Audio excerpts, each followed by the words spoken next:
ونصلي على رسوله الكريم أما بعد فأعوذ بالله من الشيطان الرجيم بسم الله الرحمن الرحيم رب اشرح لي صدري ويسر لي أمري واحلل عقدة من لساني يفقهوا قولي رب زدني علما اللهم ربنا زدنا علما اللهم أرنا الحق حقا وارزقنا اتباعه وأرنا الباطل باطلا وارزقنا اجتنابه آمین یا رب العالمین۔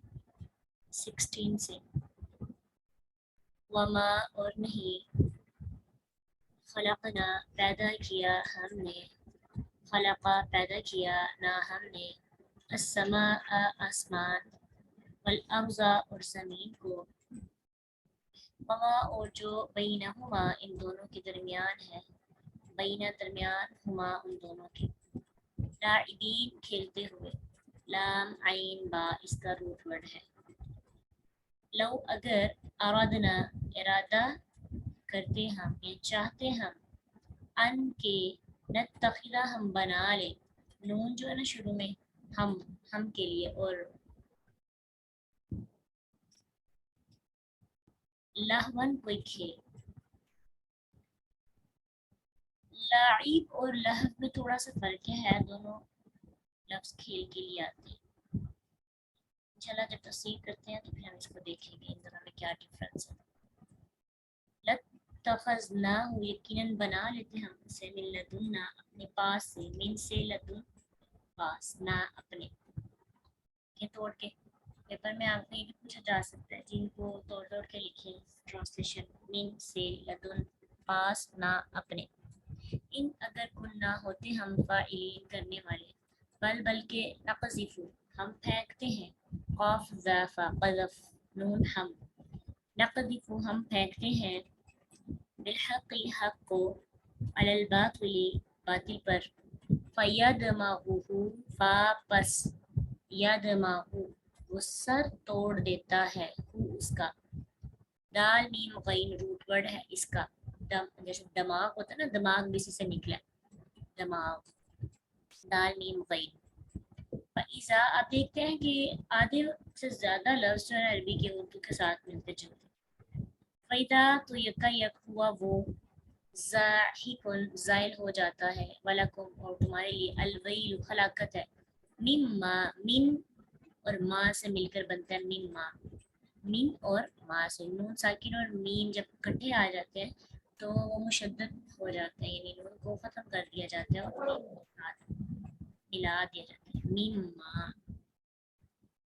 نون نہیں پڑھا جاتا اس سے جو تصفون تم بیان کرتے ہو وَلَهُ اور اسی کے لیے ہے من جو فی السماوات آسمانوں میں ہے والارض اور زمین میں ہے ومن اور جو یعدہو اس کے پاس ہے لا یستکبرون نہیں وہ تکبر کرتے عن عبادتی اس کی عبادت سے ولا اور نہ یستحسرون وہ تھکتے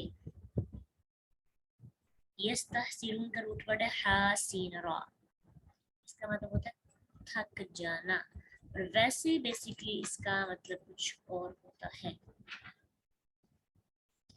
یعنی اگر اسے لغوی معنی دیکھے جائیں تو وہ ڈفرینٹ ہے اس کو ہم دیکھتے ہیں جب ہم دوبارہ سنتے ہیں یسبحون وہ تسبیح کرتے ہیں اللیل رات کی والنہار اور دن رات اور دن کو تسبیح کرتے ہیں لا یفترون نہیں وہ دم لیتے نہیں وہ تھکتے نہیں وہ رکتے ٹھیک ہے فطر فاتار نہیں وہ رکتے ام کیا اتخذوا انہوں نے بنا لیے ہیں آلہتن کچھ الہ من الارض زمین سے ان کے وہ ینشرون وہ زندہ کریں گے